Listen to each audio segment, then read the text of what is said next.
Blogging series की ये हमारी क्लास नंबर 4 है और आज की क्लास में मैं आपको सिखाऊंगा कि आपको अपनी नीश या कैटेगरी के हिसाब से ट्रेंडिंग टॉपिक्स कहाँ से मिलेंगे। अगर आप इंटरनेशनल टॉपिक्स पकड़ना चाहते हो जिसपे आपको पूरी दुनिया से ऑडियंस मिले तो वो भी आपको बताऊंगा। यानी अगर आप थोड़ा बहुत इंग्लिश पढ़ना लिखना जानते हो तो आप वो टॉपिक्स पकड़ सकते हो जिसपे पूरी दुनिया से आपकी वेबसाइट पे ऑडियंस आए, पूरी दुनिया से आपकी वेबसाइट पे ट्रैफिक आए। लेकिन अगर आपको इंग्लिश बिल्कुल भी नहीं आती तो आप पाकिस्तानी ऑडियंस को भी टारगेट कर सकते हो उर्दू में आर्टिकल लिख के किसी भी नीश पे काम करते हुए। लेकिन फिर भी अगर आप कहते हो कि मुझे इंग्लिश बिल्कुल भी नहीं आती और मैं चाहता हूँ कि मेरी वेबसाइट पे पूरी दुनिया से ट्रैफिक आए, पूरी दुनिया से लोग आए मेरे आर्टिकल पढ़ने, तो उसका एक ही तरीका है कि आप पहले आर्टिकल को उर्दू में लिखें और फिर उसे बाद में इंग्लिश में ट्रांसलेट करके अपनी वेबसाइट पे पेस्ट कर दें। तो इन दोनों तरह की ऑडियंस के लिए आपको ट्रेंडिंग टॉपिक्स ढूंढना सिखाऊंगा कि अगर आप पूरी दुनिया से व्यूज लेना चाह रहे हो तो तब आपने ट्रेंडिंग टॉपिक्स कहाँ से ढूंढने हैं, और अगर आप सिर्फ पाकिस्तानी ऑडियंस को टारगेट कर रहे हो तो तब आपने ट्रेंडिंग टॉपिक्स कहाँ से ढूंढने हैं। अच्छा, आप स्क्रीन पे जाने से पहले कुछ अहम चीजें हैं जो आपको ब्लॉग या आर्टिकल लिखने से पहले पता होनी चाहिए। तो सबसे पहली चीज तो यह है कि आपका आर्टिकल बहुत ज्यादा लंबा ना हो, यानी आपका जो एक एवरेज आर्टिकल है वो 1500 से 2000 वर्ड्स के दरमियान हो। यानी आप ये नहीं कि आप लंबी लंबी छोड़ने लग जाओ, आपने उतना ही लिखना है जितना के पढ़ने वाले के लिए जरूरी हो।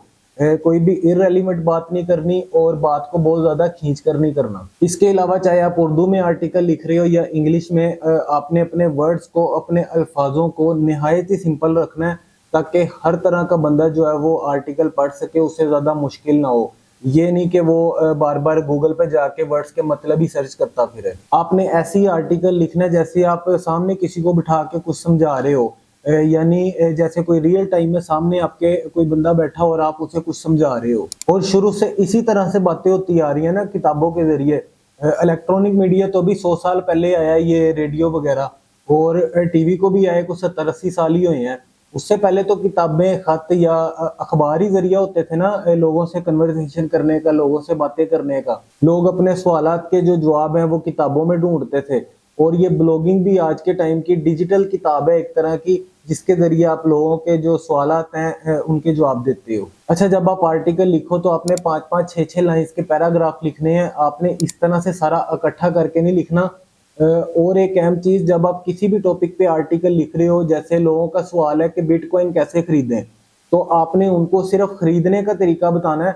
ये नहीं बताने लग जाना कि बिटकॉइन होता क्या है, बिटकॉइन लॉन्च कब हुआ है, बिटकॉइन का मालिक कौन है, वगैरह वगैरह। उसके बारे में सारा कुछ नहीं बताने लग जाना। आपने सिर्फ उतना ही बताना है जितना कि अगला बंदा जानना चाह रहा है, यानी कि जितना उसका सवाल है आपने उसका ही जवाब देना है उसे। बाकी आर्टिकल लिखने के लिए वेबसाइट पे जो राइटिंग टूल्स हैं उनका मैं पिछली क्लास में आपको पहले ही बता चुका हूँ और आई होप आपको ये सारी चीजें भी क्लियर हो गई होंगी। तो अब चलते हैं स्क्रीन पे और देखते हैं कि हमने ट्रेंडिंग टॉपिक्स कहाँ से उठाने हैं। लेकिन उससे पहले अगर आप चैनल पर नए हो और आपको इस पे कुछ सीखने को मिलता है तो आप इस चैनल को सब्सक्राइब कर सकते हो ताकि आगे भी सीखने सिखाने का चक्कर इसी तरह से जारी रहे।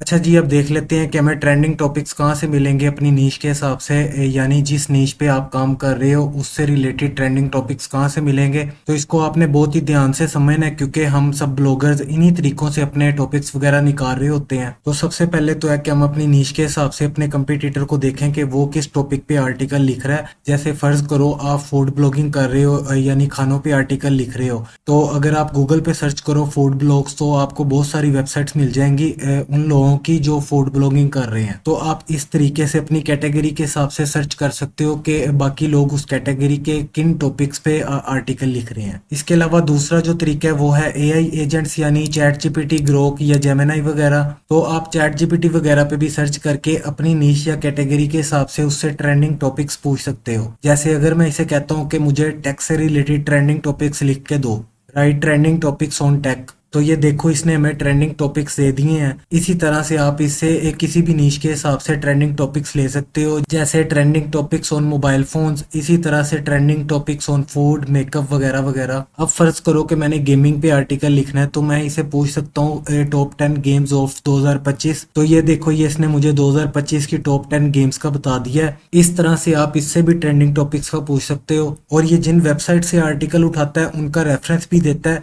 तो इस तरह से भी आपको आपको आपके कंपटीटर्स का पता चल जाएगा कि वो किन टॉपिक्स पे क्या लिख रहे हैं। तो बिल्कुल उनका उठा के ऐसे ही कॉपी पेस्ट नहीं कर देना, उसे एक बार पढ़ के उसमें जो बात की गई है उसे अपने अंदाज में लिखना है, यानी बात का मतलब या कॉन्टेक्स्ट वही रहेगा, सिर्फ अल्फाज का चुनाव और बात करने का अंदाज बदल जाएगा। इसके अलावा आप गूगल ट्रेंड्स में भी जाके अपनी नीश के हिसाब से ट्रेंडिंग टॉपिक्स देख सकते हो, या जो भी ट्रेंड कर रहा होगा आपको पता चल जाएगा। ये देखो यहाँ पे लिखा है explore what Pakistan is searching for right now, और अगर आप यहाँ पे ट्रेंडिंग नाउ पे क्लिक करो तो ये देखो ये आपको सर्च वॉल्यूम टाइम सब बताएगा कि किस टाइम पे लोग पाकिस्तान में क्या सर्च कर रहे हैं। जैसे ये देखो आज मेरे ख्याल से पाकिस्तान और बांग्लादेश का मैच होगा, तो ये बता रहा है कि 6 घंटे पहले 5 लाख लोगों ने ये सर्च किया है। इसी तरह से नीचे वेस्ट इंडीज और इंग्लैंड का मैच हुआ होगा, तो वो भी बता रहा है कि 11 घंटे पहले 1 लाख लोगों ने सर्च किया है इसे। इस तरह से ये कराची अर्थक्वेक को 5000 लोगों ने सर्च किया 50 मिनट पहले। तो यहाँ से आपको पिछले 24 घंटों में लोग जो भी सर्च कर रहे हैं वो पता चल जाएगा, यानी जो भी ट्रेंडिंग में होगा। अब जैसे लोगों ने ये सर्च किया है ईद उल अजहा हॉलीडेज, तो अगर आप इस पे आर्टिकल लिख देते हो कि गवर्नमेंट ने कितनी छुट्टियां दी हैं स्कूल कॉलेजेस और ऑफिसेज को,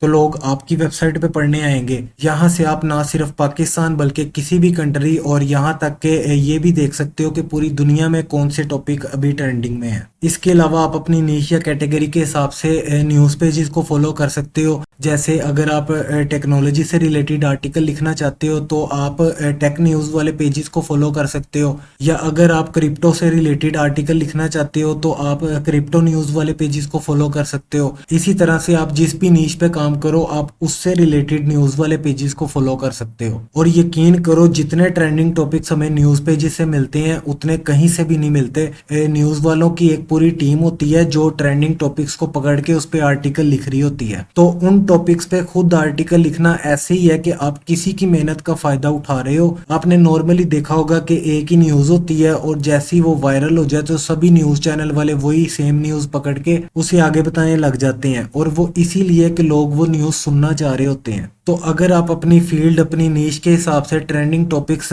ढूंढने पे अपना टाइम ज़ाया नहीं करना चाहते तो न्यूज़ सबसे बेस्ट सोर्स है ट्रेंडिंग टॉपिक्स ढूंढने के लिए। आपको कहीं से भी टॉपिक्स ढूंढने की ज़रूरत नहीं पड़ेगी अगर आप अपनी नीश से रिलेटेड मुख्तलिफ न्यूज़ चैनल्स पे नज़र रखना शुरू कर दो तो। अच्छा, अब ये तो आपको पता चल गया कि आपने इंटरनेशनल टॉपिक्स किस तरह से ढूंढने हैं, जैसे अपने कंपटीटर गूगल ट्रेंड या चैट जीपीटी या उस कैटेगरी के इंग्लिश न्यूज़ पेजेस को फॉलो करके। अब मैं आपको दिखाता हूँ कि अगर आप पाकिस्तानी ऑडियंस को टारगेट करना चाहते हो तो आप किस तरह से टॉपिक्स ढूंढोगे। अब जैसे पहले हमने चैट जीपीटी का इस्तेमाल किया है, इसी तरह से आप अगर इस पे लिखो trending topics on food blogging in Pakistan या trending topics on gaming makeup cars वगैरह वगैरह और आगे लिख देते हो इन पाकिस्तान, तो ये आपको पाकिस्तान में ट्रेंड करने वाले टॉपिक्स बताएगा उस कैटेगरी के। आप इसे उर्दू में रोमन उर्दू यानी वो मैसेज वाली उर्दू या फिर इंग्लिश में आप इसे जिस जुबान में पूछोगे आपको उसी जुबान में जवाब देगा। इसी तरह से आप अपनी नीश के हिसाब से अपने कंपटीटर्स भी यहाँ से ढूंढ सकते हो। जैसे मैं यहाँ पे टाइप करता हूँ write 10 tech pages and websites for blogging topics, तो ये देखो इसने टॉप 10 वेबसाइट्स बता दी हैं जो टेक से रिलेटेड आर्टिकल्स लिख रहे हैं अपनी वेबसाइट्स पे। और ये नीचे भी मजीद इनके बारे में लिखा हुआ है कि इनका मेन फोकस किन सब कैटेगरीज पे है। जैसे ये एक वेबसाइट है वायर्ड, ये ज़्यादातर इन सब कैटेगरीज पर आर्टिकल्स लिखते हैं, tech culture, science, cyber security, future tech. इसी तरह से नीचे द वर्ज, इनका फोकस है कंज्यूमर इलेक्ट्रॉनिक्स, रिव्यूज या डिजिटल कल्चर पे। ऐसे ही अगर आप अपनी कैटेगरी से रिलेटेड अपने कंपटीटर्स ढूंढना चाहते हो तो इसी तरह से आपने बस प्रॉम्प्ट में अपनी कैटेगरी टाइप कर देनी है, फिर ये आपको आपकी कैटेगरी के हिसाब से वो पेजेस वो वेबसाइट्स या न्यूज़ चैनल बता देगा जो उसी कैटेगरीज पे आर्टिकल्स लिख रहे हो। जैसे ये फूड ब्लॉगिंग से रिलेटेड इसने ये वेबसाइट्स बताई हैं, और ये एक वेबसाइट है सीरियस ईट्स, इनका फोकस है recipes, cooking, science, food techniques पे। इसी तरह से आपने बस अपनी कैटेगरी टाइप करनी है और ये आपको वो वेबसाइट्स बताएगा जो पहले से ही उस नीश पे काम कर रहे हैं जिस पे आप काम करना चाह रहे हो। इसी तरह से आपको इन पेजेस, वेबसाइट्स या चैनल से बहुत से ट्रेंडिंग टॉपिक्स मिल जाएंगे। अब अगर आप कहते हो कि हम किसी एक नीश या कैटेगरी पे काम नहीं करना चाहते, यानी हम चाहते हैं कि हम हर वो टॉपिक पकड़ें जो अवाम सुनना चाह रही है, यानी कि हमारी एक ही वेबसाइट हो और उसी पे हम टेक से रिलेटेड भी बताते रहें, उसी पे makeup, showbiz, crypto, food, politics या जो भी टॉपिक ट्रेंडिंग में हो हम उस पे आर्टिकल लिख दें, तो ये काम कर रहे होते हैं न्यूज़ वाले।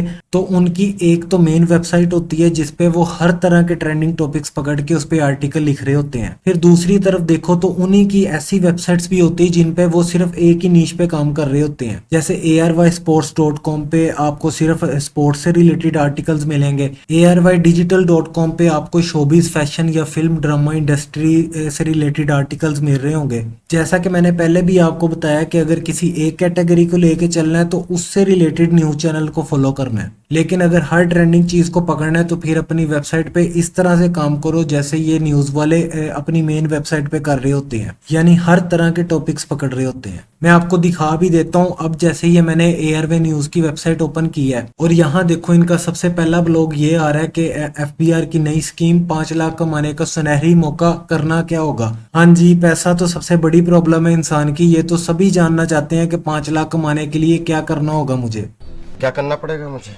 और नीचे आओ तो ये इन्होंने छोटा सा आर्टिकल लिख के बताया हुआ है कि क्या करना पड़ेगा आपको। अब फर्ज करो कि मैं चाहता हूं कि मैं इसी टॉपिक पर एक आर्टिकल लिखूं, तो मैं इस टाइटल को बिल्कुल ऐसे ही कॉपी पेस्ट नहीं कर सकता, मुझे इसे अपने अंदाज में इस तरह से लिखना पड़ेगा कि हमारे टॉपिक का कॉन्टेक्स्ट या उसका मतलब सेम रहे। जैसे मैं इस टाइटल को इस तरह से लिख सकता हूँ कि FBR ने 5 लाख कमाने की नई स्कीम मुतारफ करा दी, 5 लाख कैसे कमाया जाए। इस तरह से आप किसी भी टाइटल को चेंज करके अपना टाइटल बना सकते हो। और इसी तरह से आप एक बार आर्टिकल पढ़ोगे तो आपको पता लग जाएगा कि आर्टिकल में क्या तरीका बताया हुआ है, फिर आप उसी तरीके को अपनी जुबान में, अपने अंदाज में, अपने अल्फाज के साथ आगे बता सकते हो लिख के। इसी तरह से ये साथ साइड बार में देखो तो ये एक आर्टिकल अलग टॉपिक पे लिखा हुआ है, डॉक्टरों ने कम उम्र लड़की के पेट से बालों का गुच्छा निकाल दिया। इसी तरह से नीचे एक अलग आर्टिकल है, शेर का अचानक स्याह पर खौफनाक हमला, दिल दहला देने वाली वीडियो वायरल। अच्छा, ये टाइटल भी इस तरह से लिखे होते हैं कि अगले को क्यूरियोसिटी हो, यानी सस्पेंस क्रिएट करना, कि इंसान ये जानने की कोशिश करे कि फिर क्या हुआ, शेर ने मार दिया, बच गया, एक बार वीडियो तो देखें। इस चक्कर में इंसान इस पर क्लिक करके इस ब्लॉग पोस्ट पर जाकर देखेगा कि हुआ क्या। अच्छा, अभी इस पे ज्यादा नहीं सोचना कि टाइटल किस तरह से लिखना है, ये मैं उस क्लास में आपको डिटेल में समझाऊंगा जिसमें हम ये देखेंगे कि वेबसाइट पर ट्रैफिक किस तरह से लानी है, और उस क्लास में हम टाइटल से ही शुरू करेंगे सबसे पहले। खैर, इसी तरह से ये नीचे आओ तो ये देखो ये सब अलग अलग टॉपिक्स हैं जो कि अलग अलग ऑडियंस को टारगेट करने के लिए दिए हुए हैं। जैसे अभी बड़ी ईद आ रही है तो लोगों को बड़े बड़े बछड़े देखने का शौक होता है, तो ये उनको टारगेट करने के लिए ये आर्टिकल लिखा है, दबंग नामी 35 मन वजनी बछड़े की धूम मच गई, वीडियो मुलाहजा फरमाएं। अब लोग ये वीडियो देखने के लिए जाएंगे। इसी तरह से एक ये आर्टिकल देखो, ये लिखा है अमेरिकी वीजा पाबंदियां, पाकिस्तानी तलबा किस तरह से बच सकते हैं। अब ये उन स्टूडेंट्स को टारगेट करने के लिए लिखा है जो अमेरिका में ऑलरेडी या तो पढ़ रहे हैं या फिर स्टडी वीजे पे जाने का सोच रहे हैं। बताने का मतलब ये है कि कोई भी एक इंसान ऐसा नहीं होगा, या शायद ही कोई ऐसा हो जो ये बछड़े की वीडियो भी देखने के लिए इस पोस्ट पर क्लिक करे